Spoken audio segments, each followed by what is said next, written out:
Buenas noches. Muchas gracias por la concurrencia.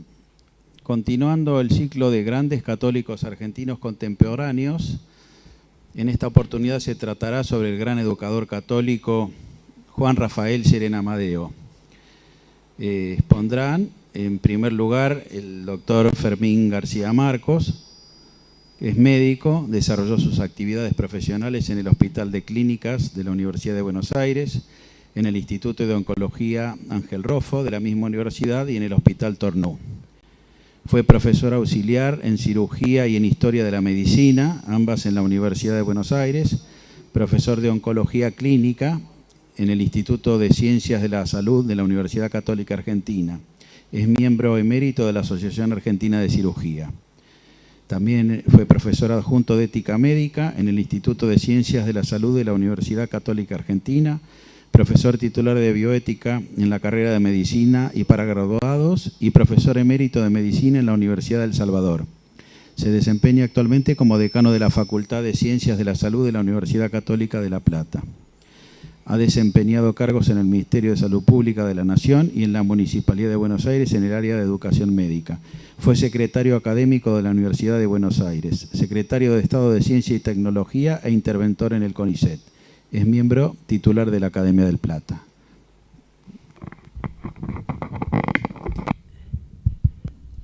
¿Se escucha bien? ¿No? ¿Más cerca? ¿Más cerca todavía? ¿Ahí? Bueno, entonces vamos a hacerlo con la mano. Ahora, bueno, esto es un acto académico, sin duda, pero espero que sea también con un enorme contenido emotivo, familiar, afectuoso y de agradecimiento y afecto al cual ambos vamos a referirnos en este momento.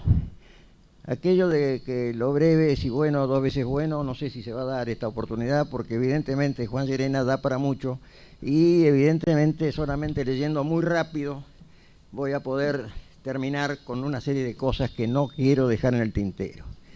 Empezamos por un aspecto biográfico simple, como si fuera un currículum vitae. Juan Rafael Llerena Amadeo nació en Buenos Aires el 1 de abril de 1925 y murió el 11 de enero del 2014.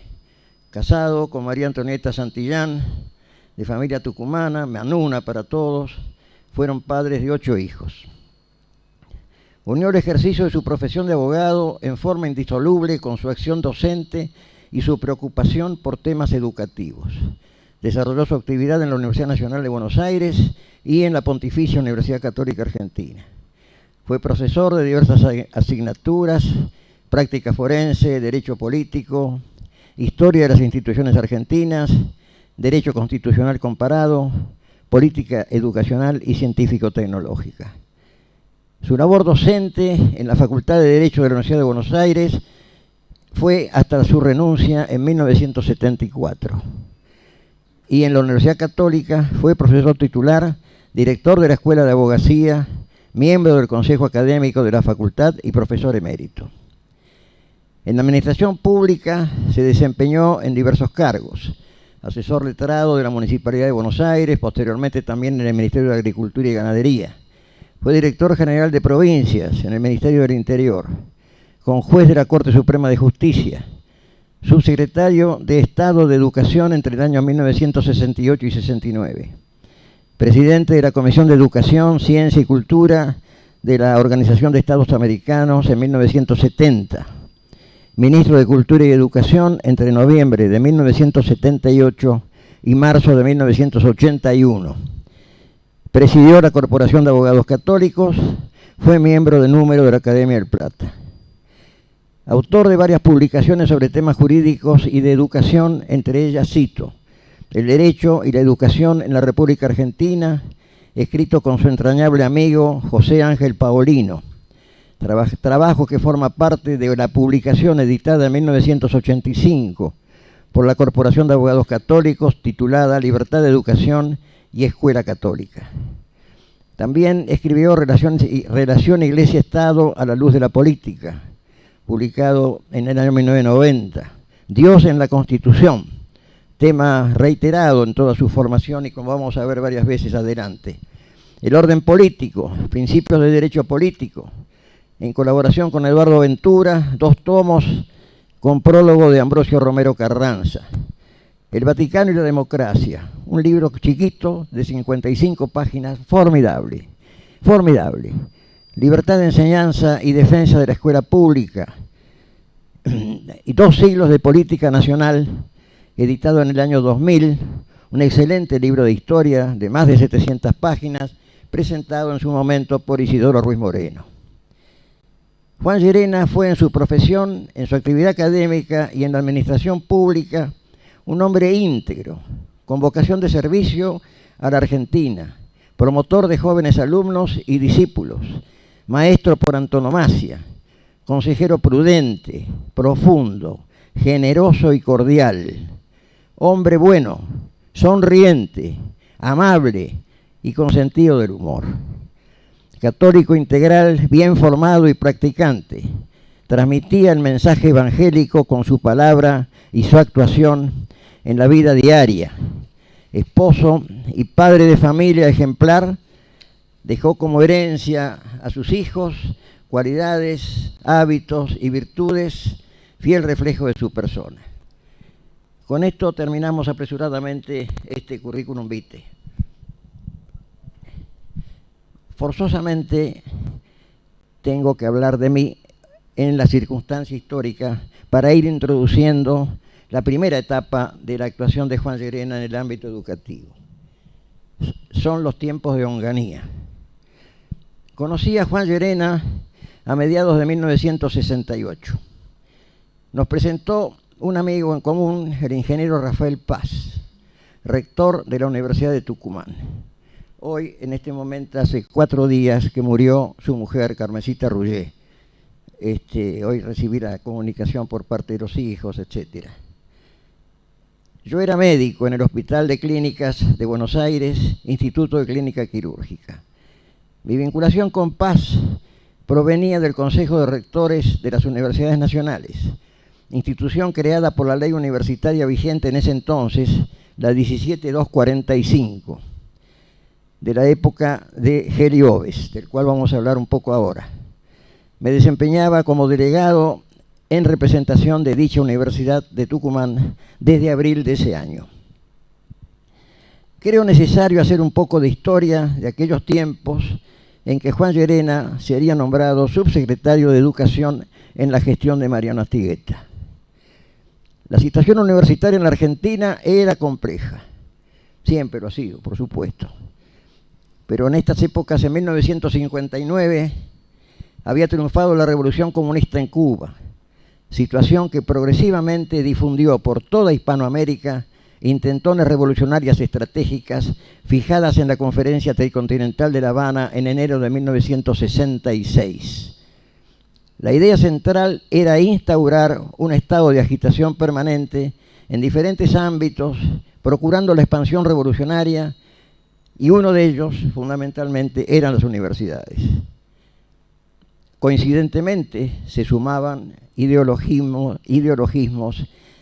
de otro sector, provenientes de Berkeley, California, con las ideas de Marcuse y tantos otros, posiciones contestatarias que estallaron en París 1968, al cual nos vamos a referir también, justo coincidente con la gestión Llerena de ese momento. El comunismo castro-guevarista y grupos de izquierda contestataria alteraban permanentemente la vida de los claustros. La necesidad de paz, quienes querían cumplir con sus objetivos de enseñar y aprender, llevándose a cabo actos intempestivos en las aulas, huelgas y violencia, además de una propaganda guerrillera preocupante que cubría paredes de los pasillos y aulas, que costó más de algún infarto a algún docente. Entre ellos, bueno, no se me dio el nombre, pero casos dramáticos. A pesar de la agitación y el ambiente enrarecido, la comunidad universitaria se expresó en las elecciones de autoridades de 1962, apoyando con sus votos a un movimiento de centro. Recordar que por esos años la legislación universitaria, hasta que se aprobó la ley 17245 citada, fijaba el gobierno tripartito. Entre los grupos moderados realizó muy buena elección la Liga de Estudiantes Humanistas, fundada y dirigida por estudiantes de formación católica en su mayoría en la Universidad de Buenos Aires, Bahía Blanca y Tucumán. En Córdoba triunfó una agrupación parecida y aliada, denominada Movimiento Integrista.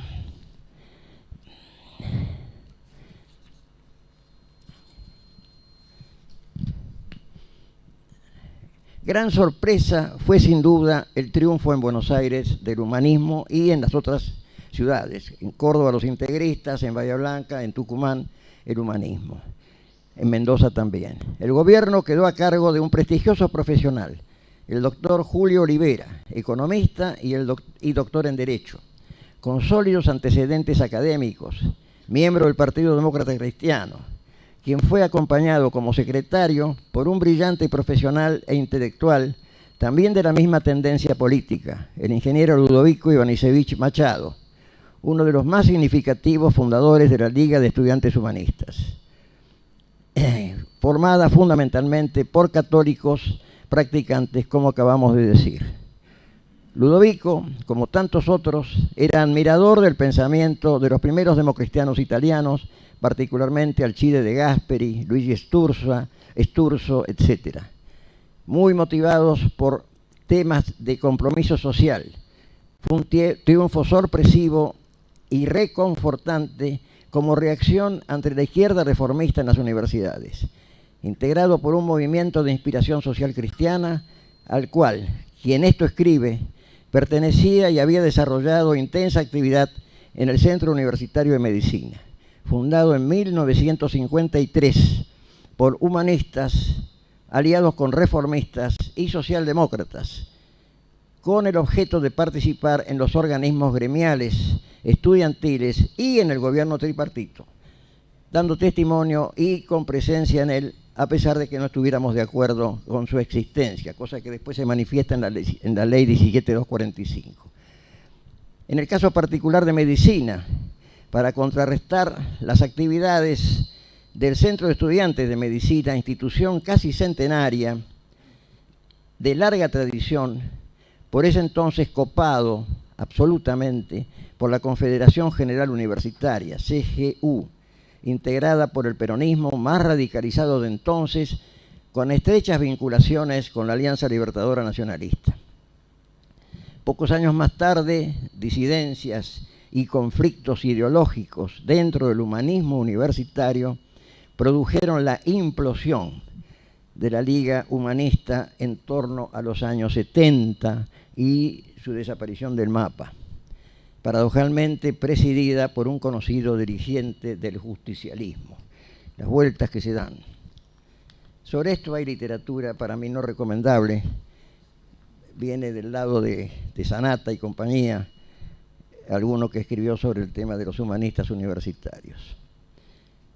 Hablar de la historia del humanismo universitario es harina de otro costal. Simplemente esto es la introducción, para ubicarnos. Solo lo cito para ubicarnos históricamente. Éramos un grupo social cristiano, conformado por católicos que seguíamos el pensamiento de Jacques Maritain, expresado en sus libros Humanismo Integral, El hombre y el Estado, Los derechos del hombre y la ley natural, etc.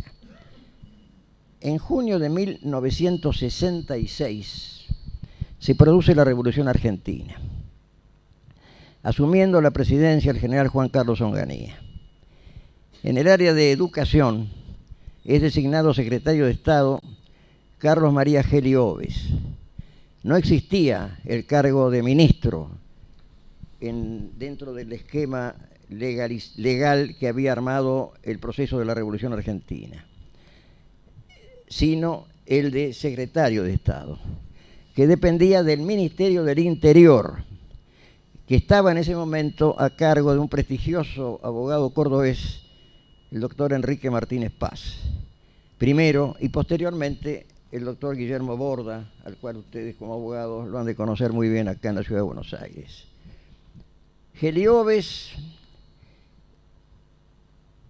tuvo la ocurrencia de designar como asesores de su gabinete a mi futuro cuñado, Carlos Alberto Velasco Suárez, médico psiquiatra, y a mí, con lo cual participamos muy intensamente en los hechos y sucesos que se van a ir desarrollando inmediatamente, es decir, la noche de los bastones largos y compañía.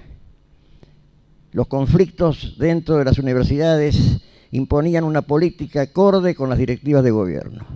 Sin embargo, nunca se tuvo en cuenta intervenir las casas de estudio, hasta que los hechos desbordaron la situación y se produce el gran descalabro orquestado de renuncias masivas de docentes, con difusión internacional y apoyo inmediato de organismos en el exterior que dieron asilo y obraron como caja de resonancia a los problemas ocurridos en la Argentina. El conflicto se desencadenó con la denominada por el periodismo Noche de los Bastones Largos, suceso policial que se produce durante una asamblea de estudiantes y profesores en la Facultad de Ciencias Exactas de la Universidad de Buenos Aires. Dicha situación desafió el edicto sobre reuniones públicas, por lo cual intervino la Guardia de Infantería de la Policía Federal. No cabe duda que fue una estrategia hábil de su decano, Rolando García, conspicuo ideólogo de extracción marxista, con grandes contactos en el exterior y con instituciones universitarias de primera magnitud. La estrategia era clara, particularmente en los Estados Unidos y la Fundación Ford, por ejemplo, y Chile. La estrategia era clara. Convocó a esa reunión multitudinaria en la Facultad de Ciencias Exactas a varios docentes extranjeros que actuaban en Buenos Aires, que por eso fue la caja de resonancia de forma universal. Fue uno de los aspectos de la globalización precoz. La policía actuó como lo había hecho siempre, y que lo sabemos muy bien por experimentarlo en carne propia durante el gobierno peronista entre octubre de 1954 y marzo de 1955, incluida la cárcel de Villa Devoto durante 6 meses. Como muy bien dice el viejo amigo Roberto Roth, que falleció también hace un año, en noviembre del año pasado, el hecho no era novedoso, ni grave. Yo mismo, dice Roth, había participado en mis días universitarios y en el mismo lugar, Ciencias Exactas, diagonal frente al Monumento a Roca, de más de una gresca con la policía. Esto hay bastante bibliografía, no solamente el libro de Bobby Roth sobre los años de Onganía, sino también un libro interesante que es el de Mariano Castex, otro de los asesores que tuvo en su gabinete Onganía.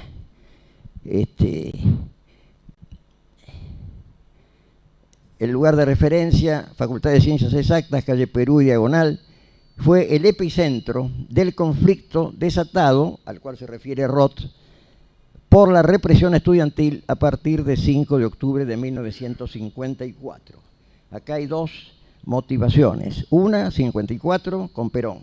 La otra, que se da en este año, en el 68, con Gerioves a cargo de la Secretaría y Onganía a cargo de la Presidencia. Sobre la represión estudiantil del 54, buena bibliografía, Isidoro Ruiz Moreno, en la Revolución del 55, uno de los capítulos es muy bueno, dedicado no solamente a la situación universitaria en ese momento, sino también a los problemas de la Iglesia Católica o con la Iglesia Católica. Como dije, el escándalo fue internacional y causó mucho daño a la gestión de gobierno en general y al área de educación en particular. De allí surge la presión para las intervenciones, en especial con la renuncia de numerosos decanos y rectores.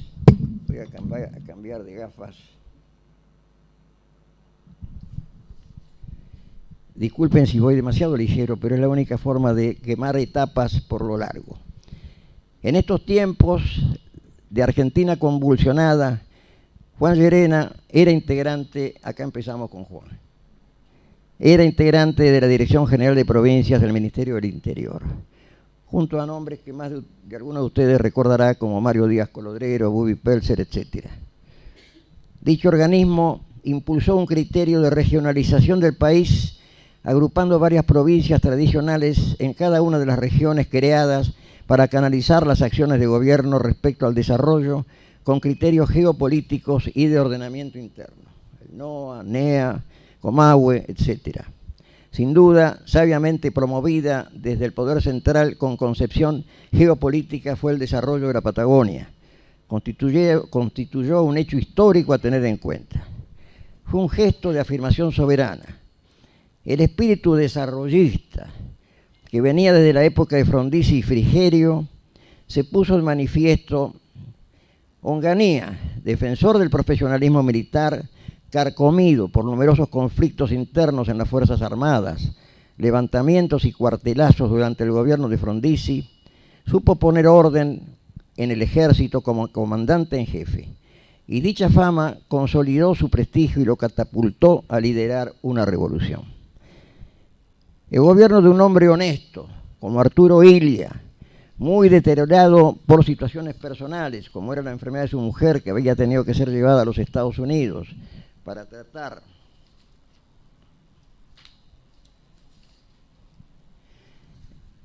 Con una personalidad además sin carisma y con poca energía para la conducción, se sumaba, además, el haber sido electo por solo el 25% de los votos, con ausencia del peronismo marginado, que se expresó con una mayoría de votos en blanco. Illia se derrumbaba. Debe agregarse, y recordemos otra vez, la situación grave y progresiva, sumada a todo esto, de la estrategia de la trilateral conducida por Cuba y el comunismo soviético en plena Guerra Fría. Con los conflictos universitarios al rojo vivo, renuncias masivas de rectores, decanos y profesores, que eran recibidos por varias universidades chilenas y norteamericanas, y fundaciones de dicho país, la clausura de los centros de estudiantes en todas las universidades, las intervenciones con la designación de nuevos rectores, etc., la gestión Gelioves llegó a su fin y presentó su renuncia. En su lugar fue designado Mariano Astigueta como secretario de Educación. Ya venía actuando desde un principio en el Consejo Nacional de Educación junto a un íntimo amigo de Juan Llerena desde su adolescencia y con intensa actividad ambos en la Acción Católica. Me refiero a José Ángel Paulino, que años después, ya designado ministro en 1978, lo acompañará como secretario de Estado de Educación. Paulino tuvo importante presencia en el ámbito educativo como docente en disciplinas industriales y técnicas, miembro también en el Consejo Nacional de Educación Técnica. Con Astigueta, antiguo amigo, colega y hermanados, con los mismos ideales cívicos y convicciones religiosas, Juan Llerena fue designado subsecretario de Educación. Una vez en funciones, llevaron adelante reformas encuadradas dentro del marco de cambios y modernización del gobierno nacional, tales, por ejemplo, como la supresión de las antiguas escuelas normales, que tantos buenos frutos habían dado en su momento, pero superadas por otros esquemas más modernos de enseñanza. Se reorganizaron las escuelas técnicas, fue una gestión renovadora y modernizadora de acuerdo a las directivas de planeamiento y desarrollo de acción de gobierno bajadas desde la presidencia.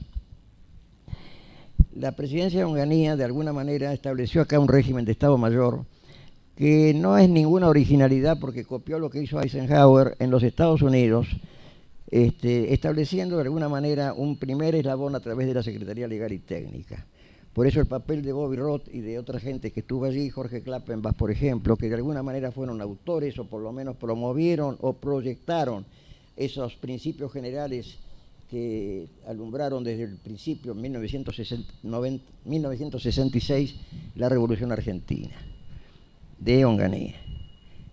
Para comprender en un pantallazo la época, es significativa una publicación del Instituto de Ciencia Política de la Universidad de El Salvador, dirigido por Raúl Puigvó, denominada La Revolución Argentina, donde se traza un panorama justificativo del hecho revolucionario, afirmando su legitimidad y haciendo aportes sobre diversos aspectos jurídicos, históricos y legales, centrados en el objetivo de la modernización, el planeamiento y el desarrollo, que contó con la colaboración de varios profesionales, entre los que destaco, y ustedes van a escuchar varios nombres conocidos: Guillermo Lustoegui, Héctor Martinotti, Alberto Castells, Carlos Alberto Floria, Mariano Grondona, José Luis de Imas, Julio Álvarez, entre otros.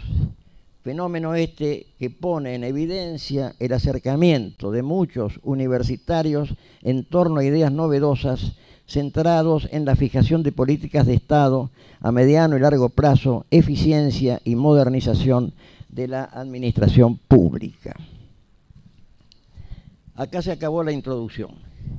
Vamos a empezar o seguir un poco más a fondo con los temas de Juan Llerena.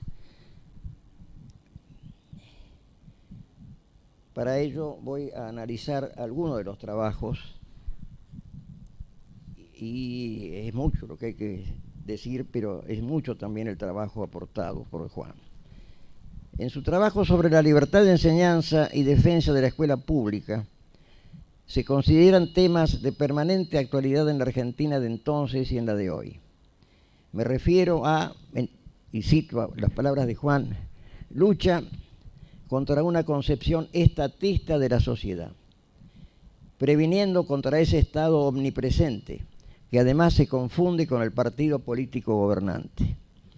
Estado, y dice, quien por nosotros piense, actúe, organice y prevea, donde se surge y se fundamenta como idea fuerza, y de esto se deduce como idea fuerza, que la escuela pública es la estatal. Acá viene el meollo del tema, confundiendo al ciudadano con una interpretación totalitaria del derecho a la educación, basada en la libertad de enseñanza, que es la de educar, que ejercen de manera primordial y esencial los padres. Llerena valoriza el papel de los padres como principales educadores y pone de manifiesto su sólida formación en el tema, tanto por su aspecto filosófico como jurídico y por su profundo y minucioso conocimiento del pensamiento transmitido por varios documentos pontificios, en especial desde fines del siglo XIX. Insiste y se fundamenta al respecto por el entonces Papa San Juan Pablo II cuando se refiere al derecho deber educativo de los padres, que es un derecho esencial relacionado como está con la transmisión de la vida humana, inalienable y que por consiguiente no puede ser totalmente delegado o usurpado por otros. Al referirse a la escuela, donde se realiza la profunda tarea de educar, sostiene que dicha función es una actividad de interés general, razón por lo cual es una tarea para la comunidad y por lo tanto es de utilidad pública, siendo ese interés público donde está comprometida la familia, la iglesia, el Estado, las sociedades o grupos intermedios y los particulares. Considera la libertad de enseñanza como un derecho humano, donde van juntas la libertad de expresión con la libertad de educación. Comenta el pensamiento del padre Ismael Quiles en su libro Libertad de enseñanza y enseñanza religiosa, quien argumenta que la libertad y el derecho de enseñar pertenecen al orden natural, a los derechos naturales del hombre y no pueden ser suspendidos por el Estado. Estos temas que estamos abordando a través de escritos de Juan actualiza años vividos entre 1958 y 1961 en los conflictos políticos, legislativos, universitarios, periodísticos y callejeros, en torno a los enfrentamientos sobre libre o laica, surgidos por la reglamentación del artículo 28 del Decreto Ley 6.403 del 55, sancionado por la Revolución Libertadora, que hace referencia a la posibilidad que la iniciativa privada pueda crear universidades. Épocas cronológicamente coincidentes con los problemas universitarios sobre los cuales ya hicimos referencia durante el gobierno de Arturo Frondizi. Los reiterados golpes de Estado contra su gestión y que culminaron con los enfrentamientos militares entre azules y colorados y el surgimiento de Onganía con su enfoque profesionalista de las Fuerzas Armadas. Fue época de gran agitación y discusiones por los temas educativos que giraron en torno al principio de libertad de enseñanza. Llerena escribe: la corriente centralista en educación, inspirada en las reformas napoleónicas, fue utilizada por el liberalismo individualista, que se presentaba como reacción contra el llamado absolutismo político-religioso y que allanó el camino a su sucesor, el positivismo materialista, que obtuvo su mayor victoria a fines del siglo XIX y principios del XX en manos del socialismo estatista, que en educación coincidió con el individualismo liberal. En esta frase de 6 renglones hay una síntesis de las corrientes filosóficas y políticas de estos últimos 2 o 3 siglos. Estos hechos históricos contribuyeron al retroceso de la educación clásica y promovieron una concepción que adopta como prototipo la escuela estatal como única escuela pública, donde se conculca progresivamente la libertad de enseñanza. La crisis entre el 58 y el 60 en nuestro país sirvió para actualizar el tema y dar algunos golpes de timón que consolidaron importantes aspectos de la libertad de enseñanza. Llerena cita en un trabajo de Joaquín B. González, quien al referirse al artículo 14 de la Constitución del 53 considera que la enseñanza es un derecho privado y fundamenta que conciliar la libertad individual de enseñar y aprender con el derecho y la necesidad del Estado de educar e instruir al pueblo es el mejor sistema, porque el monopolio estatal de la educación, su hegemonía, tendría el peligro de inmovilizar la sociedad por caminos exclusivos y estrechos o de hacerla servir como instrumento de tiranía.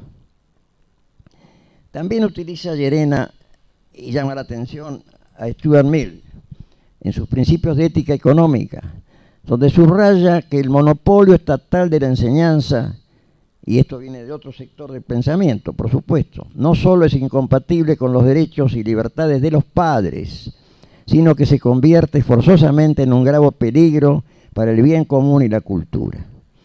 Destaca además que el Estado puede tener razón para exigir a todos los ciudadanos un determinado nivel de conocimientos, pero no tiene derecho a prescribirles el modo y la persona de quien se los ha de dar.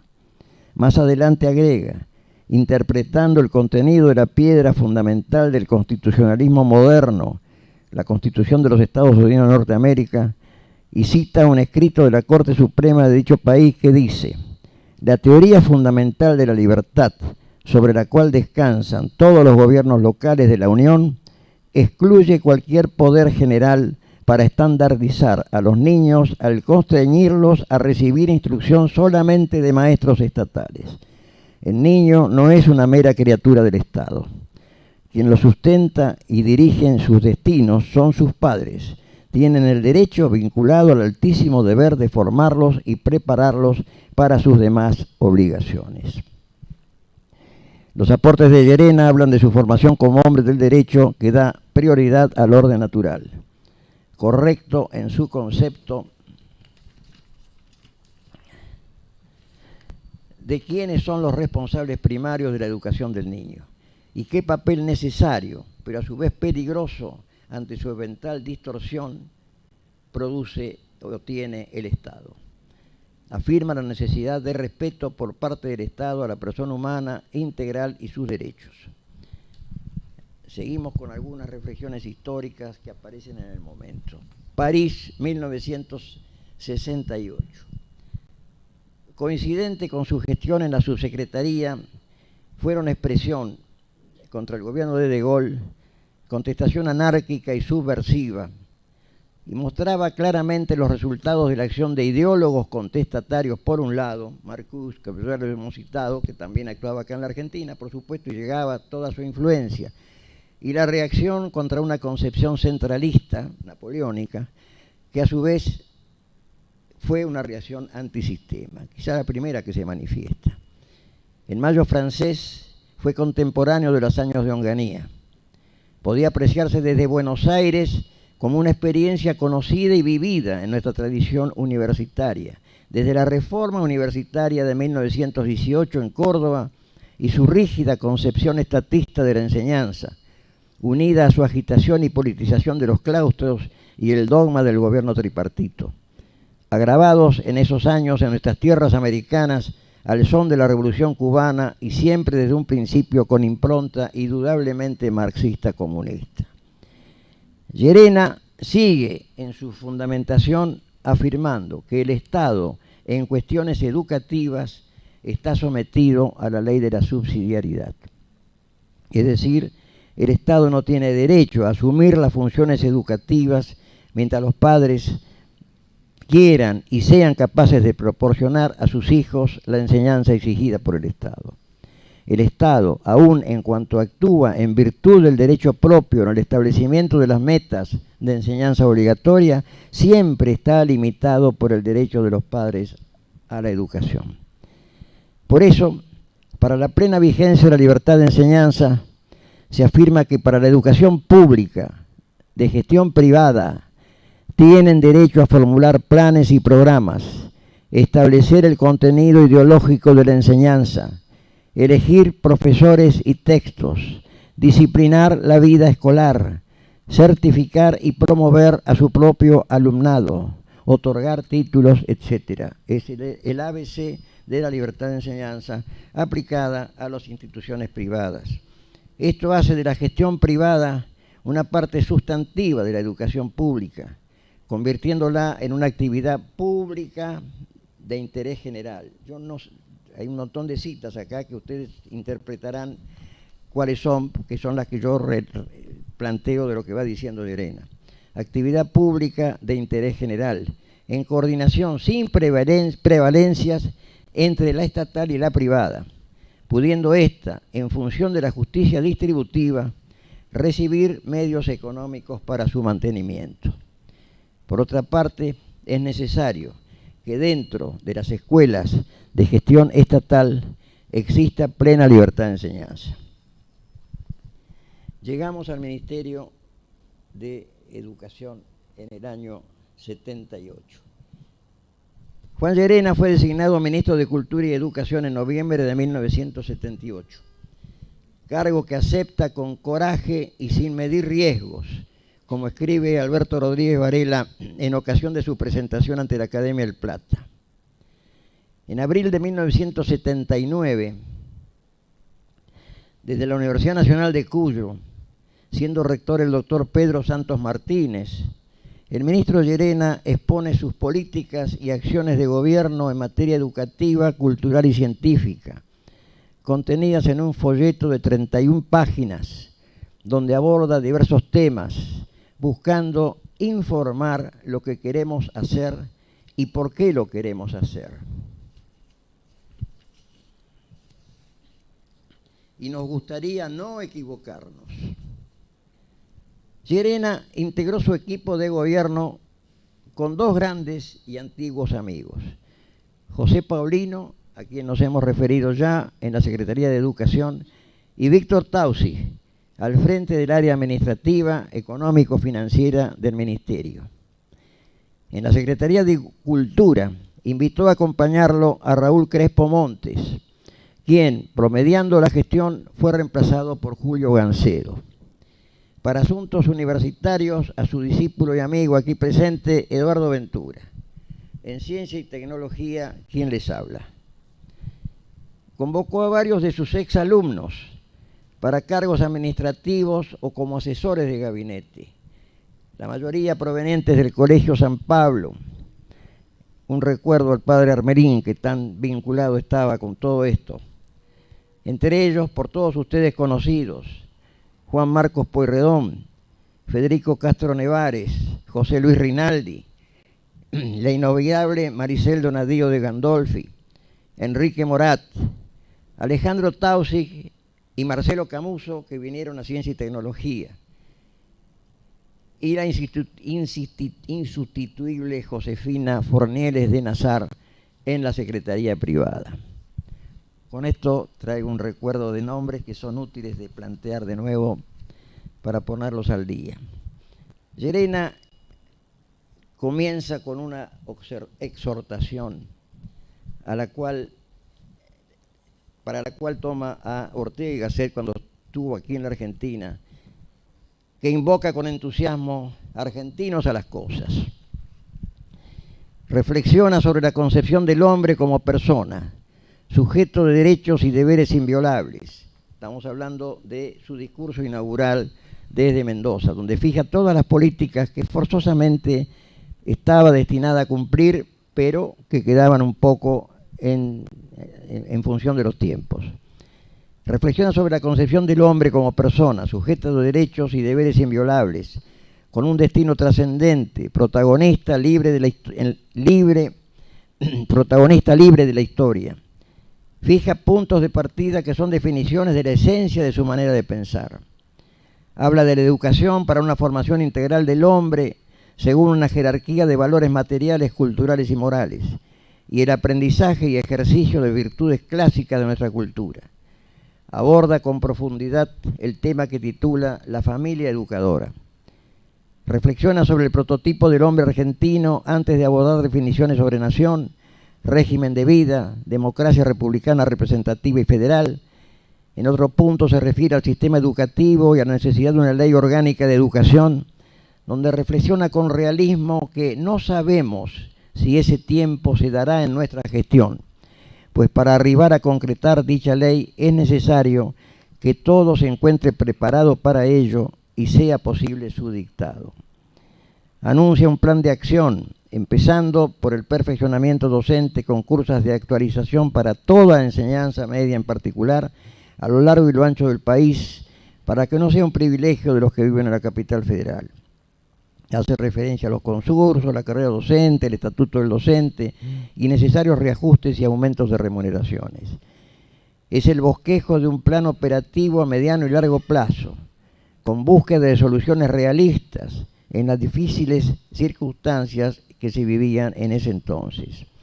Es un plan integral, donde pasa revista todas las necesidades que caben para tener un diagnóstico y un tratamiento de temas administrativos por un lado y grandes asuntos de fondo por el otro. Fija políticas de Estado. Considera la necesidad de aprobar por el Consejo Federal de Educación contenidos mínimos sobre dos aspectos esenciales: historia y formación moral y cívica. Este es un tema central en el pensamiento de Llerena.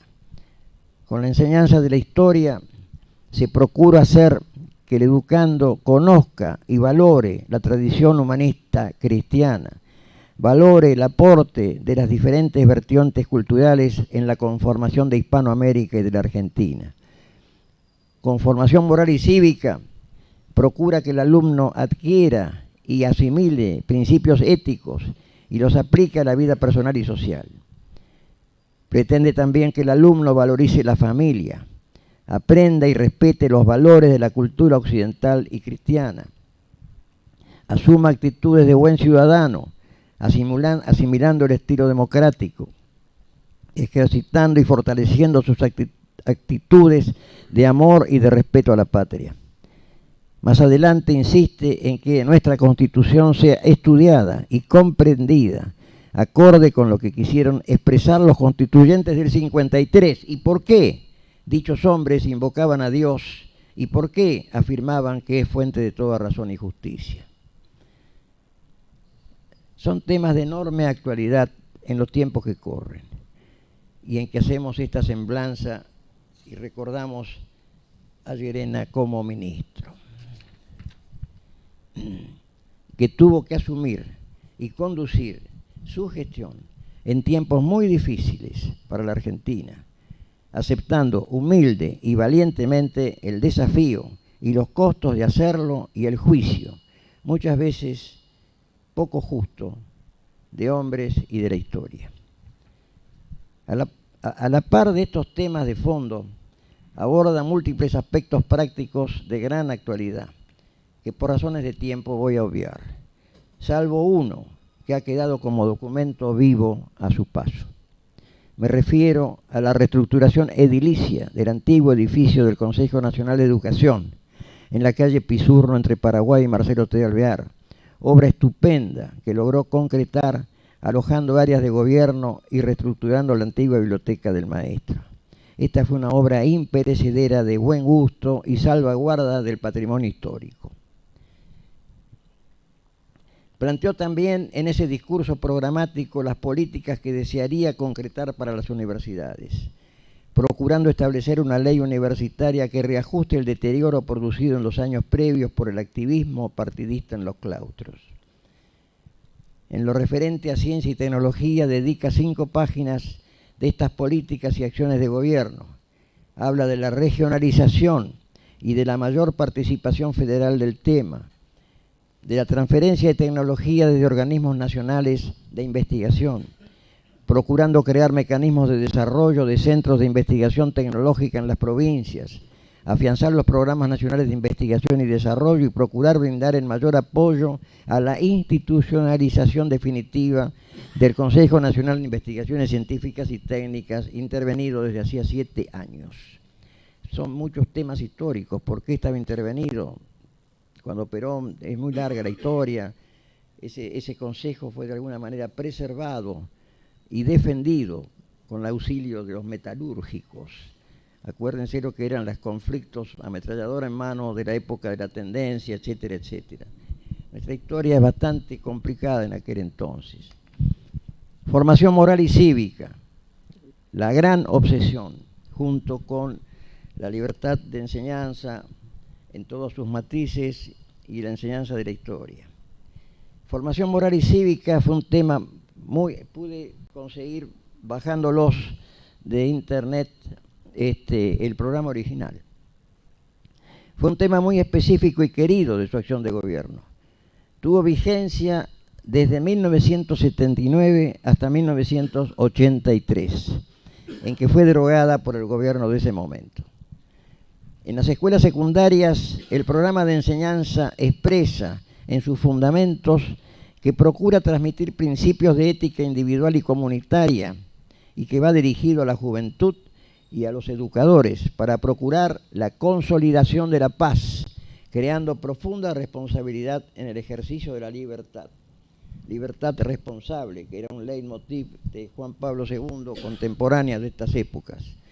Se refiere insistentemente a la noción de bien común, otra de las obsesiones de Juan, que debe consolidarse en la comunidad política, procurando que el alumno acentúe su formación cívica nacional, valorice la familia, acreciente hábitos y actitudes de solidaridad, tolerancia, justicia y respeto, que aprecie los valores de la cultura occidental y cristiana, en la cual está inmerso, que asuma actitudes de buen ciudadano, que asimile la democracia como estilo de vida, que adquiere actitudes positivas respecto a la integración de los pueblos americanos y del mundo.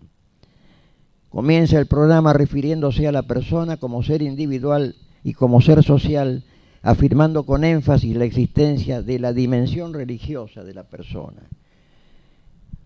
Hace especiales referencias a la familia, al hombre y sus necesidades espirituales y culturales.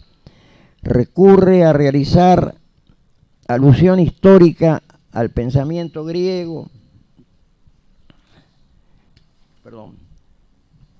los aportes jurídicos romanos, la tradición bíblica judía y los aportes e ideales de vida del cristianismo. Considera también al hombre y sus realizaciones económicas, los bienes, el trabajo, las necesidades materiales, la empresa, el ahorro y el cooperativismo, doctrina social de la Iglesia, ¿no? Para continuar con el hombre y sus realizaciones políticas, refiriéndose a la comunidad y la sociedad, el municipio, la organización política, la autonomía provincial, la democracia, la relación entre la nación y las provincias, para terminar con el estudio de generalidades sobre la Constitución Nacional, en particular deberes, derechos y garantías. Sugiere orientaciones metodológicas, pedagógicas y actividades para los docentes de la materia, para quienes el dictado de estos contenidos supone una verdadera prueba de habilidad didáctica del profesor. Destaca el sustento filosófico que integra todos los temas, que se desarrolla en 3 años, dirigido a alumnos adolescentes en torno a los 13 años, procurando que los docentes partan desde problemas reales y vividos por los alumnos. Destaca no caer en simples formulaciones teóricas, en la necesidad de incrementar la actitud crítica, ordenada y constructiva, con activa participación, aplicando situaciones reales de la vida. Aquí hago una reflexión respecto a la formación de los formadores, cosa que sucede actualmente con la ley de educación sexual. ¿Quién forma a los formadores? ¿Quién forma a los formadores? Tanto en el ámbito estatal como en el ámbito privado, y máxime también en algunas escuelas en las provincias, etcétera. Ese es el gran drama de este tema. Este plan tuvo al principio algunas objeciones que es interesante conocer en opinión de su propio autor. Escribe Llerena: tanto la DAIA como la Iglesia Católica hicieron conocer su disconformidad. La DAIA porque algunos temas, al tener carácter religioso, vulneraban las creencias de los judíos. La Iglesia Católica porque había enseñanzas de moral que rozaban lo religioso y podía ser tomada como enseñanza de religión sin que la autoridad eclesiástica tuviera control sobre su ortodoxia. Se hicieron, por lo tanto, reajustes acorde con las obsesiones realizadas y se redactó un nuevo programa, cuyo contenido no lesionaba los derechos y creencias de los reclamantes. Así, durante los años 79 al 83, se pudo enseñar moral natural, que no era religión, en nuestras escuelas secundarias, sin que hubiera ningún incidente y esto estoy citándolo a Juan, y ningún incidente y ningún padre de familia, tanto en escuelas de gestión estatal como en las de gestión privada, viera lesionados sus derechos que le otorgaba la libertad de enseñanza con relación a sus principios religiosos o de conciencia. Quiero destacar, apelando exclusivamente a la memoria, que en algún momento de 1980, cerca de fin de año, nuestro biografiado convocó a una reunión en el estadio de un club de fútbol porteño a comunidades religiosas, católicos y evangélicos en su mayoría, donde expuso sobre educación para el amor, forma de interpretar y entender Llerena la enseñanza de los temas sexuales, que ya empezaban en ese entonces a manifestarse como un objetivo en diversos sectores, siguiendo modelos extranjeros, por supuesto, que se expandían, de actualización. En ese aspecto fue un precursor en definir contenidos referente a los afectos entre el hombre y la mujer, que son propios actualmente del enfoque, supongo, o quisiera, que sean propios del enfoque de los programas de los colegios católicos para llevar adelante la enseñanza sexual integral que marca la ley 26.150 del 06, o sea, el ISI famoso, ley que evidentemente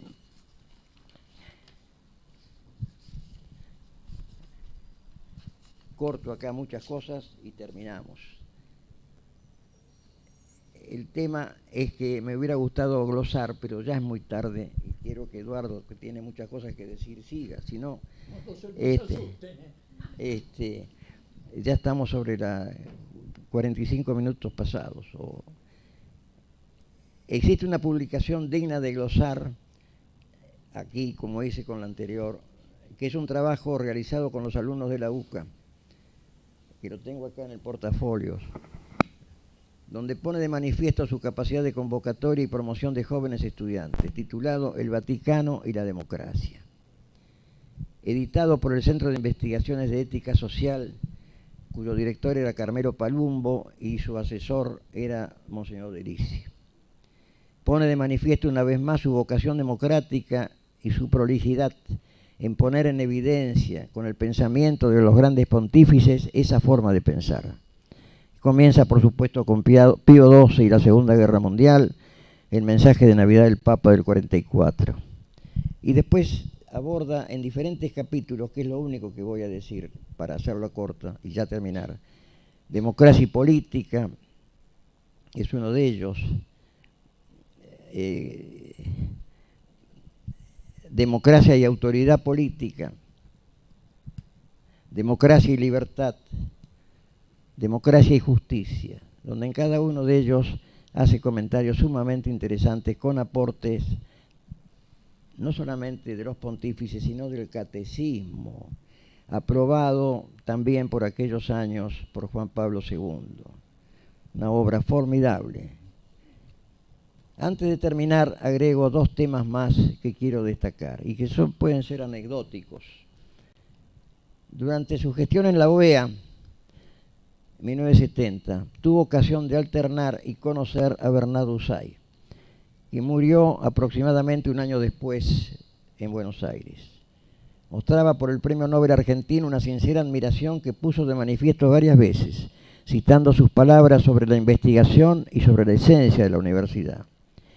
Ello lo motivó a interesarse muy especialmente ante la situación del Consejo Nacional de Investigaciones Científicas y Técnicas, CONICET, y activar su restauración según su constitución original, Decreto Ley 1291 del 58, pues al momento de asumir el ministro Llerena llevaba 7 años intervenido.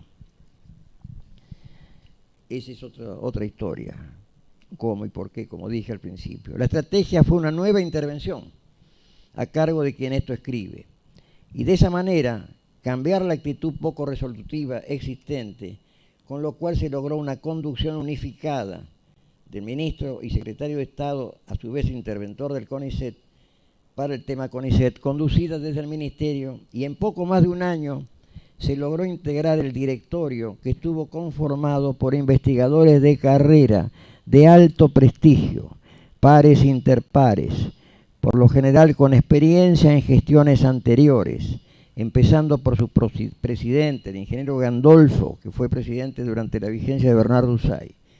La consolidación del nuevo directorio se realizó por decreto reglamentario un mes antes de la finalización de la gestión de Llerena como ministro en 1981. Símbolo de su respeto a la figura de don Bernardo, la plaza frente al complejo integrado por la Facultad de Medicina y el Hospital de Clínicas lleva hoy el nombre del Premio Nobel de Medicina por sugerencia del ministro Llerena al entonces intendente de la ciudad de Buenos Aires. Esta es una anécdota muy interesante, telefónica, que no sé, puede entrar dentro del campo de lo privado, pero de alguna manera Cacciatore, intendente, se avino a esta intención de que Llerena sugiriese este nombre para ir allí a esta plaza. Temas simples, pero con los antecedentes en temas educativos que he presentado, cabe una reflexión. En abril de 1984 se fundó la Academia Nacional de Educación. Con esto termino. Si bien tengo escrito un copete, pero me parece que mejor que el que lo tenga como finalizante de esta sesión sea Eduardo. En abril de 1984 se fundó la Academia Nacional de Educación. Paradojalmente, un ciudadano como Juan Llerena Amadeo, con una vida dedicada al tema educativo en sus escritos y en la función pública, nunca fue invitado a pertenecer a ella. La visión sesgada en lo ideológico, la negación de sus méritos, la falta de comprensión y juicio justo frente a su digna personalidad y compromiso con la patria, a la que supo honrar con la decencia y transparencia en la función pública en épocas difíciles de nuestra historia, son para mí una explicación de esa marginación incomprensible. Esos 30 años de existencia de dicha academia hasta la fecha en que muere Juan fueron también años prolíficos en su actividad intelectual, con las publicaciones donde dejó plasmadas sus ideas sobre la historia argentina, la política, el derecho político y su compromiso con los temas educativos y su firme posición respecto a la enseñanza de valores en las escuelas argentinas. Es oportuno agregar que Llerena, como ministro de Educación, y esto es lo paradojal también, fue quien concretó la instalación alentada por Yuri Gancedo, que era el secretario de Cultura, e inauguró en diciembre de 1980 la Casa de las Academias, en la esquina de Avenida Alvear y Rodríguez Peña, donde tienen su sede y sesionan gran parte de ellas. En dicha ocasión finalizó su discurso haciendo una invocación para que la Argentina alcance a lograr plena vigencia de una interpretación de nuestra sociedad y nuestra historia que ayude al ejercicio definitivo de una democracia representativa y respetuosa. Bueno, basta por hoy.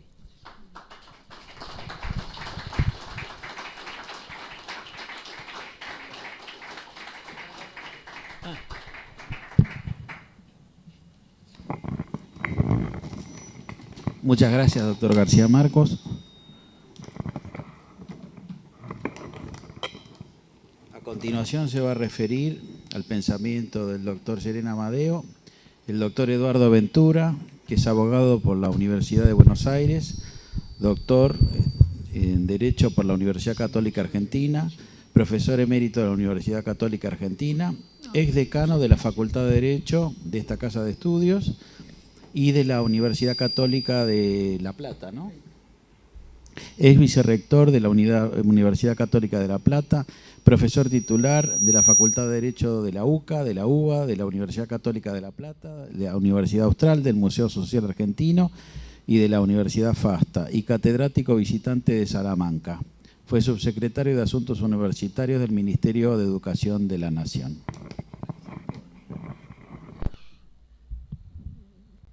Mientras lo oía a Fermín, pensaba si decir o no lo que voy a decir. Preferiría que hagan un paréntesis y hagan de cuenta que no lo dije, por las dudas.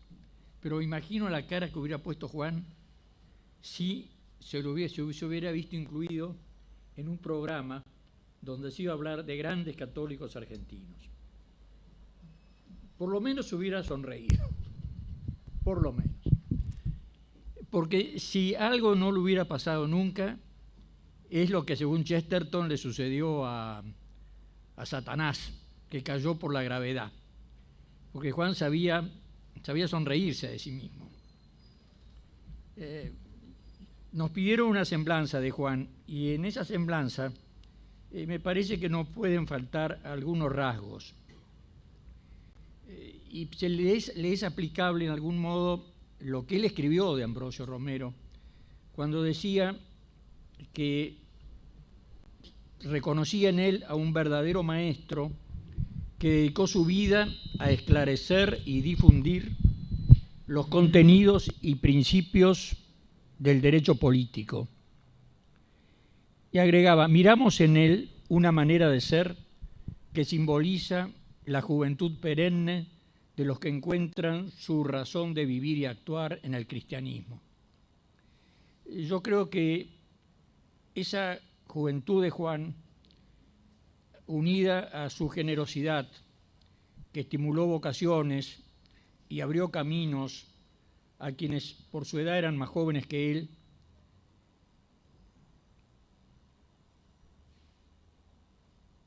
es una de sus características más propias. Generosidad, alegría y juventud. Esa juventud que decía San Agustín es rejuvenecida a diario por Dios, quien es el más joven de todos, y con su gracia, atestiguan los salmos, los inunda de alegría. Yo creo que la sencillez de Juan, la falta de afán de exhibición, de mostrarse, que hacían de él la negación de lo que es un figurón, ¿no es cierto?, que jamás hubiera sido afectado por esa enfermedad que diagnosticó un médico, no sé si amigo o conocido de Fermín, que se llama bronceemia. Narciso Hernández, decano en Córdoba, cordobés.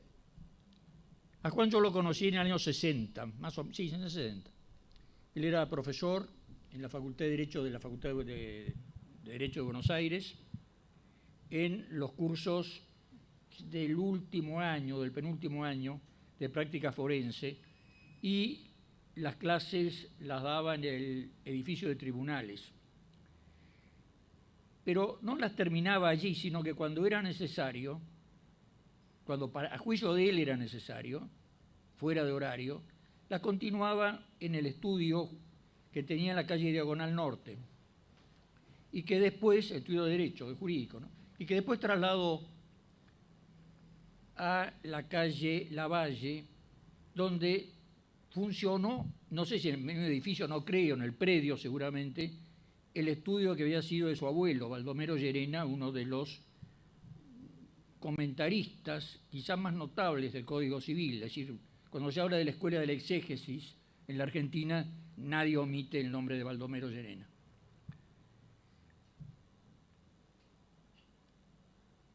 En el año, bueno, Juan Llerena lo volví a encontrar después en la Universidad Católica, un poco de tiempo, porque casi enseguida se incorporó a la gestión de Astigueta como subsecretario de Educación. ¿Por qué aceptó ese cargo? No sé, pero me parece que las razones están dadas en su libro, en el libro de Juan, 2 siglos de política nacional. Allí escribe que se había responsabilizado al presidente Ilia por considerársele ineficaz y falto de autoridad. Y escribe, cuando terminó la Segunda Guerra Mundial, el país quedó en una situación ventajosísima para efectuar un despegue en su desarrollo. Los principales expertos y economistas pensaban que la Argentina formaría parte de las 10 primeras potencias económicas. Todo hacía pensar que así ocurriría. Sin embargo, se produjo una frustración que resultó inexplicable. Desde entonces se esperaba que llegaran al país los hombres capaces de dar soluciones y lanzarlo hacia el lugar que le correspondía. Los nombres han sido dados en buena medida por Fermín, no vale la pena repetir. Y agrega una cita de un historiador radical, Félix Luna, que escribe lo siguiente: la Argentina tenía que creer en alguien. El espectro de alternativas se había agotado sucesivamente. Onganía era la incógnita y ninguna expectativa parecía demasiado exagerada en relación con ese jefe que había saneado al ejército, se había negado a tomar el poder cuando lo tuvo a la mano y, según se sabía, no había estimulado el golpe contra Ilia, sino que se limitó a aceptarlo cuando fue indetenible.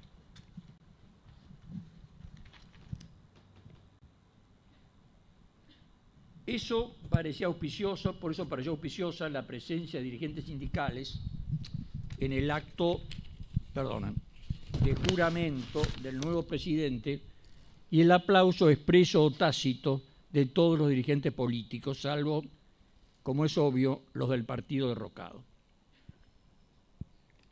Yo creo que hay que agregar algo, aunque ya Fermín ha hablado prolijamente del tema, que es un hecho no menor. Si no podía escapar a ningún observador medianamente informado y con un mínimo de formación política que los episodios de violencia sistemática que apuntaban no ya contra un gobierno que había padecido Ilia, sino contra los fundamentos mismos de la organización republicana argentina, anticipaban males mayores.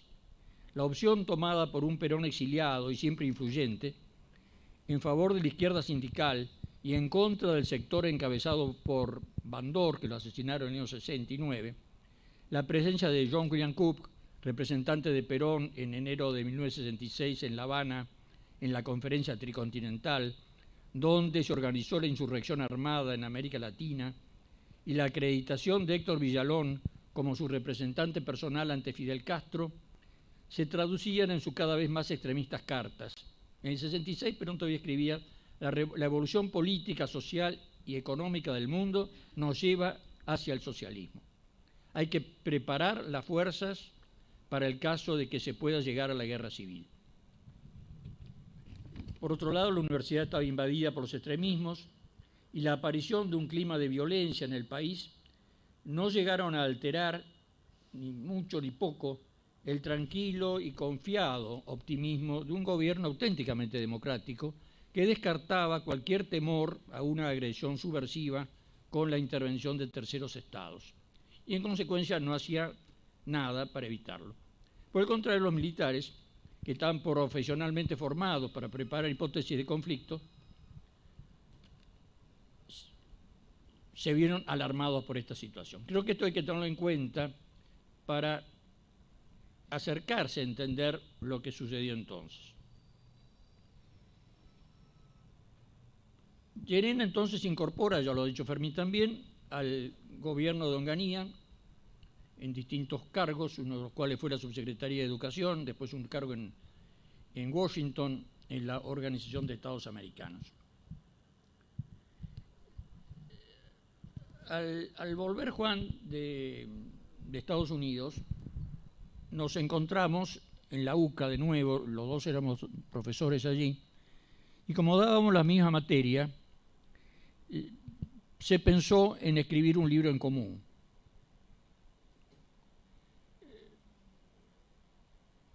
Yo pensé en un momento que por ahí ibas a tener alguna dificultad, él provenía de la Unión Federal, yo venía de la democracia cristiana, es decir, habían ahí cuestiones que podían generar algunas diferencias. Sin embargo, no pasó nada de eso.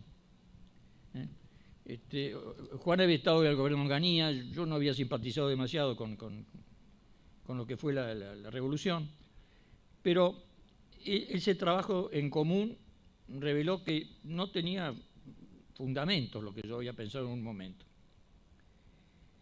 Y ahí se me ocurrió que sería interesante tratar de ver cuál era el pensamiento político de Juan. Hay un artículo de Fernando, hay varios trabajos, no un artículo, de Fernando Romero Moreno. Uno se llama Los neomaritanianos, aproximación al liberalismo católico, donde escribe algo que me parece que ayuda para esto. Otra corriente que podemos denominar social cristiana prefirió rescatar de la modernidad los aspectos que no eran necesariamente incompatibles con el orden natural y con la fe católica, procurando cristianizar el régimen republicano, la economía de mercado, en otros casos el estado de bienestar, e incrementar el diálogo con la cultura contemporánea.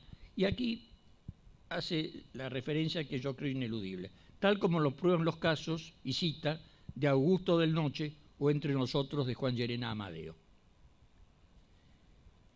En relación a la modernidad, vale la pena tener presente cuanto enseña al respecto el filósofo Emilio Comar, de quien se ocuparon la vez pasada aquí también, los doctores Mosto y Del Bosque. Y también, y ya con una mirada más comprensiva de toda la actividad política de Llerena, hacerse esta consideración que puede compartirse. También la tomo de Romero. El conservador puede, y de hecho ha sido protestante, católico o judío. Defiende el constitucionalismo histórico tradicional, un régimen político mixto, monárquico o republicano según los casos, una economía social de mercado, en el marco de cultura cristiana o no, o según otros judeo-cristianas, respetuosas de la ley natural y de la tradición, no habiendo unanimidad en cuanto a buscar o no la confesionalidad de los estados. El conservadorismo, según sea su fundamento teológico y filosófico, puede en consecuencia ser más o menos ortodoxo desde la doctrina social de la Iglesia. No es lo mismo si su marco axiológico parte del protestantismo y el empirismo que si lo hace desde la religión católica y la filosofía realista. En tal sentido, puede decirse que el conservadorismo de Burke, reconociéndole todos los méritos que tiene, no carece de errores. No sucede eso, en cambio, en intelectuales influidos por Burke, pero que sobre todo son católicos ortodoxos, seguidores de Santo Tomás de Aquino y fieles a la doctrina social de la Iglesia. Y para poner un ejemplo, dice, por ejemplo, Florentino Pérez Envid, Juan Llerena Amadeo.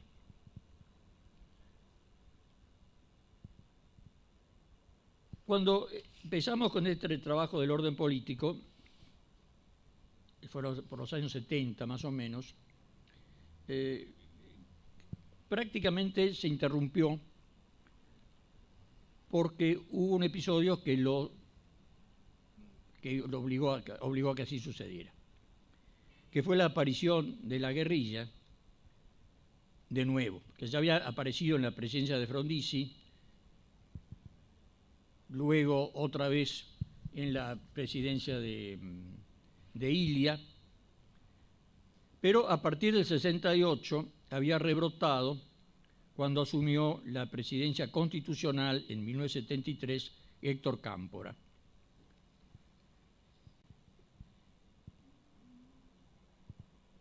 Perón, que había instigado con sus cartas a dirigentes que lo seguían en Buenos Aires y con las representaciones de Villalón y Cook y demás, y prohijado la candidatura de Cámpora, hizo un giro, lo llevó a Cámpora a renunciar y en una nueva elección, en septiembre del 73, acompañado en la fórmula presidencial por su esposa, accedió por tercera vez a la presidencia de la República y rompió con la izquierda insurgente que durante su gobierno volvió a tomar las armas. En abril del 74, Llerena renunció a su cargo de profesor en la Facultad de Derecho de la UBA, diciendo: la situación pública y notoria que atraviesa la Facultad de Derecho de la Universidad de Buenos Aires motiva que resulte estéril nuestra actividad docente en ella. Porque no deseamos compartir un proceso que consideramos destructivo para la universidad, hemos decidido retirarnos. Lo hacemos, y esto era cierto, con la convicción de no haber escatimado esfuerzos para evitarlo y con la esperanza de que el país rescate esa institución que ahora ha perdido. Perón murió en julio del 74, llega a la presidencia Isabel Martínez, que se volcó hacia el peronismo más tradicional, incorporando a su gobierno a los ministros Gómez Morales y Ivanišević, por ejemplo, y por decreto 261 del 75, vale la pena recordarlo, con la firma de todos sus ministros, con excepción del ministro del Interior, ordenó al ejército, cito, neutralizar y aniquilar el accionar de los elementos subversivos. Es notorio que la viuda de Perón no tenía las condiciones necesarias para el desempeño de la presidencia, y menos todavía en circunstancias que aunaban una gravísima crisis económica y la insurgencia armada. A pesar de la buena voluntad de miembros de su gobierno, el país era un caos y podía afirmarse se precipitaba hacia la anarquía. Así se percibía la situación política del país en el momento, y de esto quedan testimonios en los periódicos de la época, por ejemplo. Félix Frías había escrito, en épocas de Rosas: yo apruebo la dictadura cuando se presenta frente a la anarquía armada, pues no se combate el fuego de una barricada con los textos de una constitución. Y Lincoln, en plena guerra civil, en una carta de 1864, afirmaba: el juramento de respetar la Constitución me impone el deber de preservar por todos los medios posibles el gobierno y la nación. La ley general dice que se necesita conservar la vida y los miembros. Sin embargo, a veces ocurre que se necesita amputar un miembro para salvar la vida. Salvar la nación y salvar su sistema de gobierno en una emergencia puede exigir suspender en parte la Constitución. Cuando asumieron las Fuerzas Armadas en el año 76 el poder, lo encomendó la presidencia al teniente general Videla, la situación era muy seria. Abel Pose, escritor muy conocido, dejó escrito lo siguiente, y creo que vale la pena citarlo, para entender también las circunstancias en las cuales Llerena acepta el Ministerio de Justicia. La justicia logró censar 22.000 hechos subversivos entre 1969 y 1979. 5.000 y pico atentados con explosivos, 1.748 secuestros de personas, 1.500 asesinatos de empresarios, funcionarios, políticos, periodistas, militares, policías, niños, etc. Galimberti, miembro de la fuerza subversiva, pudo decir con naturalidad: hubo días en que matamos 19 vigilantes. Y agrega Abel Pose, objetivamente, que durante ese gobierno la AAA, que fue el somatén que había convocado Perón, así lo dijo, se hizo responsable o fue responsable de la muerte de otras 1.500 personas. En 1978, como ya lo recordó Fermín, de García Marcos, Llerena aceptó el Ministerio de Cultura y Educación y ejerció ese cargo desde noviembre del 78 hasta 1981. Y lo desempeñó sujetándose a lo que entendió siempre que era la educación. Aunque Fermín ya ha hablado ya de esto, discúlpenme, pero me parece que esta cita no puedo omitirla. Desde la función pública, escribía Llerena, y lo reafirmamos aquí, hemos definido a la educación y su finalidad de la siguiente manera: es el proceso que tiende a la formación integral del hombre como ser individual y social mediante el perfeccionamiento armónico de todas sus potencias físicas y espirituales para el cumplimiento del bien común y social y de su destino trascendente. Y agregaba: una suerte de generación moral, de comunicación de afectos y tradiciones, de habilidades y de capacidades, pero sustancialmente como el modo de procurar el desarrollo más pleno y perfecto del educando como persona.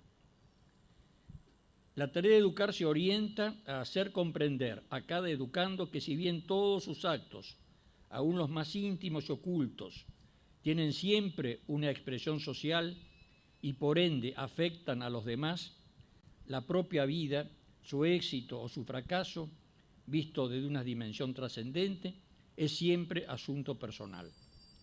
En palabras veladas, pero que no oscurecen el sentido de la frase, leemos en el último de los libros del Nuevo Testamento: al que venciere le daré un maná recóndito y le daré una piedrecita blanca, y en la piedrecita esculpido un nombre nuevo que nadie lo sabe sino aquel que lo recibe.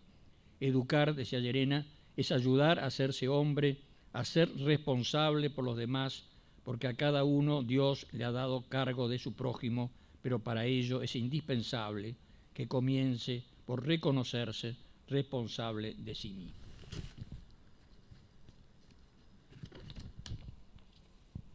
Su concepto de la función de educar lo vinculó con el rol de las responsabilidades de hacerlo, en primer lugar, por la familia, pero no lo soslayó al Estado. Tengo una cita acá, pero lo pertinente ha sido dicho por Fermín. En su discurso de despedida a los universitarios, al terminar su gestión ministerial,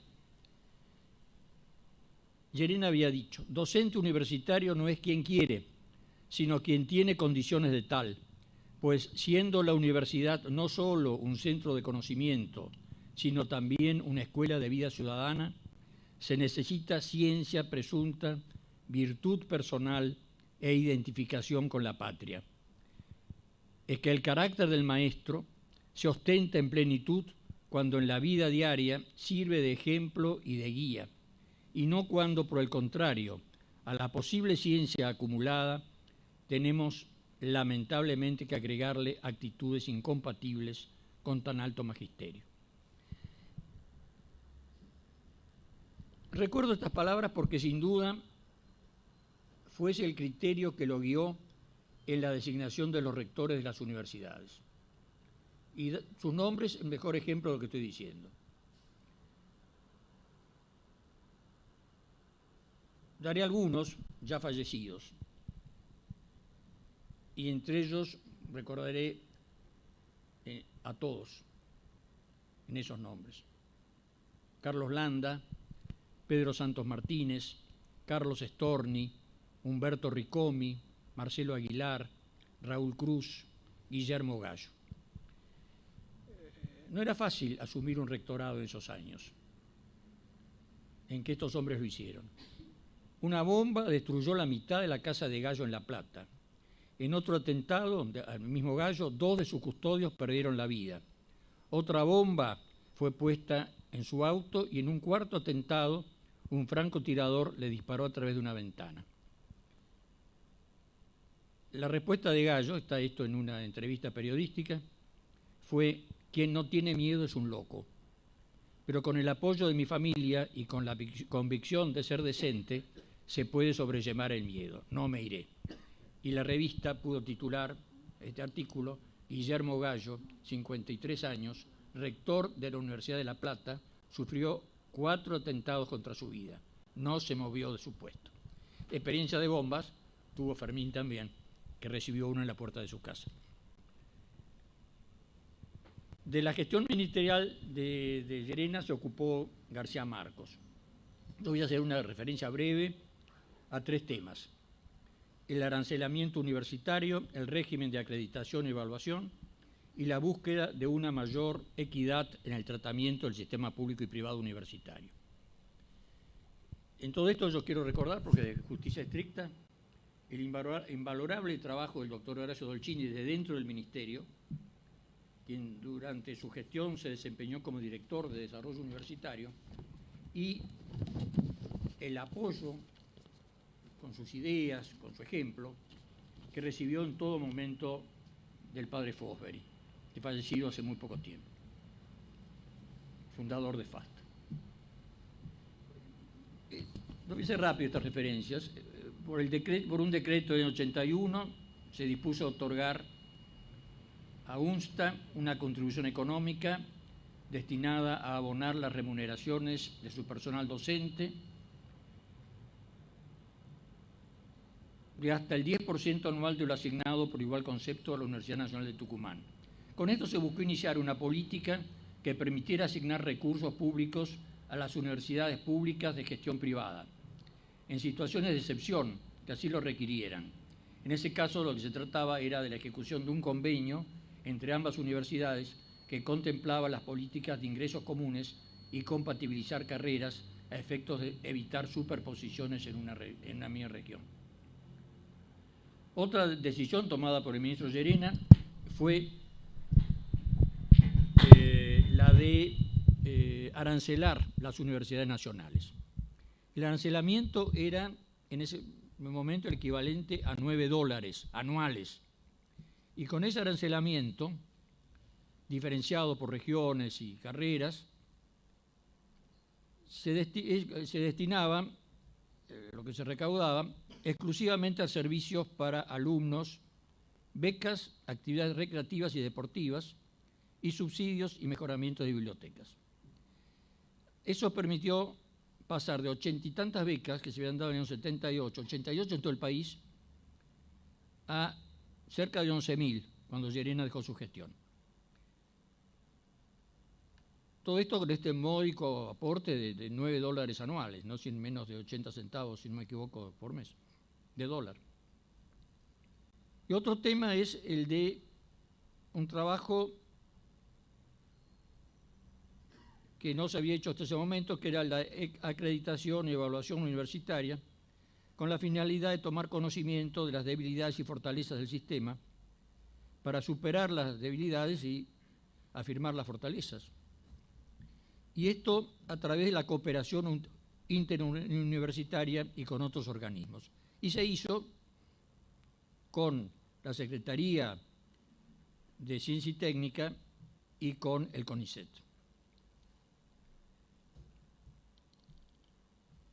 Cuando dejó el ministerio Llerena y volvió a su estudio de la calle Lavalle y a la cátedra de Derecho Político en la Universidad Católica Argentina,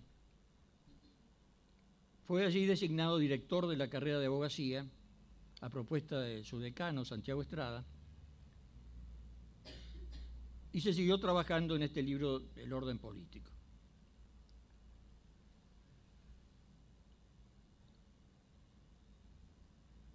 Cicerón en algún momento escribe: no es suficiente poseer la virtud como si se tratara de un arte de algún tipo, a no ser que uno haga uso de ella. Pues si bien es verdad que un arte, aun cuando uno nunca haga uso de él, pueda permanecer en poder de uno, por el mismo hecho del conocimiento que de él se tiene, la existencia de una virtud, en cambio, depende enteramente de su uso, y el más noble de sus usos es el gobierno del Estado y la realización práctica, no meramente verbal, de esas mismas cosas que los filósofos nos hacen resonar en nuestros oídos. Esos son los motivos, ese fue el motivo que lo lleva a Llerena a aceptar cargos en el gobierno. No el afán de figuración ni de lucimiento personal. Tan es así que cuando, después de haber sido ministro, él no vaciló en aceptar en un pequeño partido un modesto cargo en su junta de gobierno.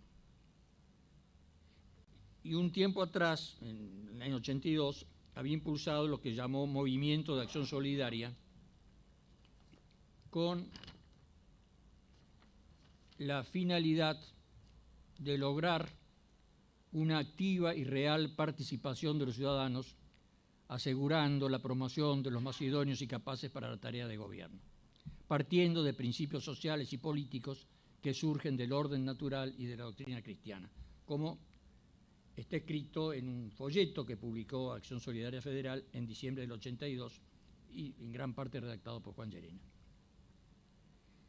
En el año 1984, el Gobierno Nacional convocó a todos los mayores de 15 años a un congreso pedagógico para proponer políticas educativas sin ocultar sus objetivos. Se proponía el monopolio estatal en la formación de los docentes, el reconocimiento de la enseñanza privada allí donde no llegara la estatal, es una especie de subsidiariedad al revés, la preescolaridad obligatoria y la educación sexual obligatoria en todos los niveles, junto con la enseñanza laica exclusiva. Pues, esto lo dijo el diputado Stubrin, a nadie se le puede ocurrir que se le imparte enseñanza conforme a sus convicciones religiosas o morales. En un artículo que publicó en La Nación, el diario La Nación, en agosto del 86, Llerena llamó la atención sobre la voluntad de encuadrar los debates en el laicismo, las tesis del educador brasilero Paulo Freire y la oposición al principio de subsidiariedad en materia educativa. Y en un reportaje que se le hiciera en una revista, sostuvo que al proponerse una educación ubicada en el contexto de la liberación latinoamericana, pongámonos en la época, ¿no?, se levantaba una bandera política que era la de Nicaragua y Cuba, al tiempo de estimular la participación en el Congreso para que se diese una solución a la educación argentina. Es decir, no solamente no se opuso Llerena a la realización del Congreso, sino que incentivó la participación de los laicos católicos, sobre todo en ese Congreso. Y lo cierto es que los objetivos que buscaba el gobierno, que lo recordamos recién, no se lograron. Y al finalizar el Congreso en el abril del año 88, los organizadores evitaron una votación para no ponerlo en evidencia, según se comentó en el periódico Ámbito Financiero. Y en esto me parece que tuvieron una especial incidencia la actuación de dos laicos, Juan Llerena y Ricardo de la Torre, que con los años sería rector de la Universidad Católica de La Plata. En alguna oportunidad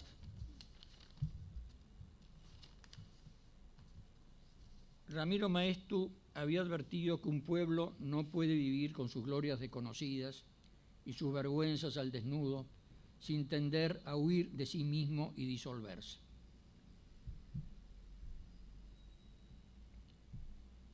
Se dio cuenta que a partir de los 80 se había como instalado una suerte de campaña en nuestro país, libros de historia, las mismas intervenciones periodísticas, televisiones y radio y demás,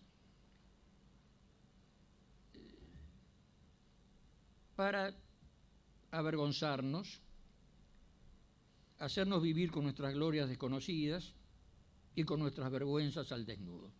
Y que eso llevaba precisamente al nihilismo y a la disolución nacional. Llerena hizo lo posible para evitarlo. ¿Y qué hizo? ¿Qué posibilidades teníamos? Se puso a escribir esto, un libro de historia. Ese libro de historia lo escribió siendo ya designado profesor emérito, que es la más alta categoría de la Universidad Católica Argentina, y empezó a escribir este libro, 2 siglos de política nacional, para hacer conocer nuestra historia. La historia de un país que tiene motivos de orgullo sobrados y que tenía en la religión católica la fuente de su cultura, como eso lo dice taxativamente Vélez Sarsfield en su libro Derecho Público Eclesiástico. Nosotros formamos una nación católica. Eso lo dice el autor del Código Civil y escribió ese Código Civil en función de este principio que él tenía presente.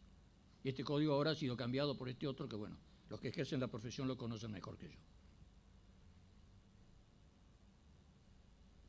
La historia, permítanme este breve excurso, dicho así, medio pedante, no es un mero relato amañado.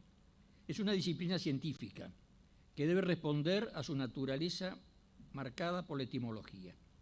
En todas las lenguas romances y en inglés implica ver o percibir ocularmente. Y decirlo, es decir, ver por un lado y decirlo, pero decirlo al modo del testigo fidedigno. El historiador ha de recoger todo lo importante, sea o no de su agrado, para el recto conocimiento del pasado. Eso no implica, por supuesto, que el historiador se elimine como sujeto nociológico, pues su interpretación no puede prescindir de su sistema de valores filosóficos y doctrinarios, su experiencia política y social, ni su grado de formación cultural. Por el contrario, cuanto mayores son estos, mayor será su aporte, y si a ello se suma lo que es un requisito básico, la honestidad intelectual, su exposición no rematará ni en la propaganda ni en el puro escepticismo que abre la vía al todo vale y todo puede ser. Llerena con su libro cumplió sobradamente estas exigencias. El resultado es un libro de historia argentina veraz, cuya objetividad debe llamar la atención. Doy 2 ejemplos nada más. Uno es el tratamiento que hace del gobierno de Rosas, por quien descendía de Domingo Lastra, que fue uno de los fusilados después del fracaso de la Revolución de los Libres del Sur, en contra del gobierno de Rosas. Y el otro es el tratamiento que hace de la Revolución de 1930, en contra del gobierno de Irigoyen, siendo como era, hijo de un ex senador radical. Esto habla de la objetividad del libro de Llerena. Con esto voy a terminar porque si no se va a hacer muy tarde. Con Fermín hemos intentado una semblanza, es decir, no un retrato, sino un bosquejo, un esbozo, de un católico argentino que si bien se hubiera sonreído, no se hubiera reído simplemente de que lo incluyeran en un catálogo de grandes católicos, sin embargo no era posible ser omitido, porque en estos momentos en que todos más o menos, unos pocos, unos más, otros menos, pero todos estamos medio pesimistas, convengamos, el tomar conciencia de que hemos sido contemporáneos de gente como Juan nos tiene que levantar el espíritu. ¿Por qué? Porque Juan Llerena fue un hombre que no rehuyó sus deberes cívicos, viviendo épocas difíciles y tomando opciones comprometidas, para lo cual, como dijo recién Fermín, se requería una dosis considerable de valor físico y moral. Los atentados, las críticas que iban a venir, las que siguieron, las que siguen, lo exigían. Lo hizo a partir de opiniones, esto es de juicios, que como sabemos no son juicios indubitables, con un son juicios que se emiten con un cierto temor de que el contrario sea cierto. Creo que es Santo Tomás que dice una cosa así. Con cierto temor de incurrir en error y recelo de equivocarse. Pero no es una elección arbitraria o resultado del interés, pero sí es resultado del esfuerzo por saber y comprender, y luego de reflexión y análisis prudente. Y la prudencia, sabemos todo, exige la virtud de la fortaleza. Es una opción entre varias alternativas. Por eso, algunos podrán coincidir, otros no, con las decisiones que en materia política tomó Llerena. Pero queda fuera de cualquier duda que en todos los casos, al obrar, lo hizo sujetándose al dictamen de una conciencia recta y bien formada. Juan Llerena murió el 11 de enero del 2014. Discretamente, como había vivido. Muchos de sus amigos no alcanzamos a despedirlo, pues todos cuantos lo conocimos, podemos decir de él que le son aplicables las palabras de San Cipriano cuando escribe: la humildad en la conducta, la firmeza en la fe, la modestia en la palabra, la justicia en las acciones, la misericordia en las obras, la disciplina en las costumbres, no causar perjuicios, soportar las ofensas, conservar la paz con nuestros hermanos, amar a Dios con todo el corazón, amarlo porque es Padre y temerle porque es Dios, no preferir nada a Cristo porque Él nos ha preferido a todos, adherirnos irrenunciablemente a su amor, soportar la cruz con fortaleza y confianza, y cuando se trata de dar la batalla, por su nombre y por su honor, manifestar constancia en nuestras palabras para dar testimonio de confianza en las dificultades, manteniendo la lucha y paciencia en la muerte con el fin de obtener la corona. Yo creo que si hay alguien que es aplicable estas palabras, es a Juan Llerena.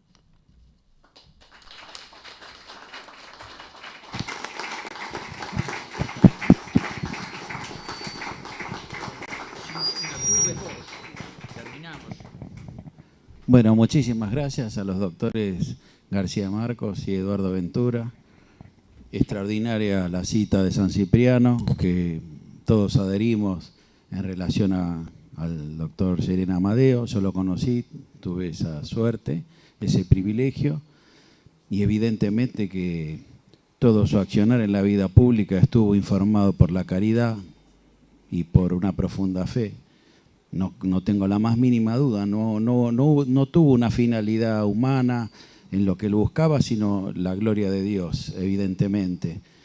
Quizá hubo incluso el doctor García Marcos mencionó juicios injustos de la historia, que incluso pueden llegar, y el doctor Ventura, a la vergüenza, que quizás llegan al día de hoy, injustamente, incluso algún miembro de esta institución.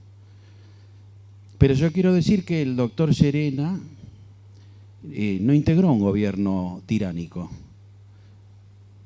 Integró un gobierno militar, como los tantos que hubo en la historia, que algún día, dentro de 50 años, se escribirá con objetividad. Los norteamericanos abren los archivos a los 50 años. Los ingleses, que son más sabios o más astutos, lo abren recién a los 100, porque la historia no se puede escribir en caliente. Y menos con el manoseo jurídico que ha habido en relación a los juicios por los hechos de la subversión. Un manoseo que a mí me consta en lo personal y en forma directa. Entonces, ninguna ley de ese gobierno fue contraria a la dignidad de las personas. Ninguna de esas leyes fue anulada por la Corte Suprema, ni de ese momento, ni posterior, porque se hubiera afectado un derecho natural o un derecho humano. Que puede haber habido hechos de corrupción en la lucha antisubversiva, de la cual en la gestión de Juan Llerena no existieron porque fueron anteriores, pero independientemente de eso, digamos, son una excepción. El gobierno en sí mismo el gobierno en sí mismo no puede calificarse como tiránico como podría ser, por ejemplo, el de Adolf Hitler, el de Stalin, etcétera, etcétera, con leyes que eran eminentemente contra la dignidad de las personas. Jamás hubiera permitido, integrado el doctor Llerena, un gobierno de esa naturaleza. No fue ese el caso. Y por otro lado, era de profundas convicciones democráticas y republicanas, como dijo el doctor Fermín García Marcos, y en todos sus libros referidos al derecho político.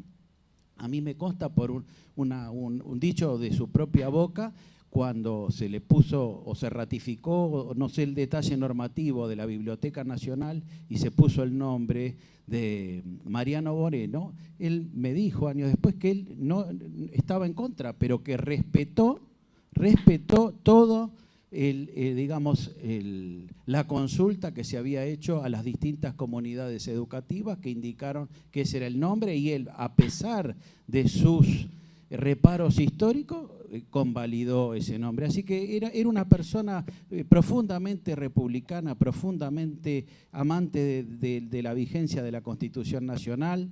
Y bueno, y yo pienso que él obró de acuerdo a su conciencia en el devenir de la historia, que como decía, la definía el Marqués de Valdegama, Donoso Cortés, es la narración de los acontecimientos, de los designios de Dios en relación a la humanidad en el transcurso del tiempo, ya sea por su intervención directa y milagrosa o a través de la libertad del hombre. En ese sentido, yo pienso que Juan Llerena ha sido un gran patriota y ha cumplido cabalmente con su conciencia formada a la luz del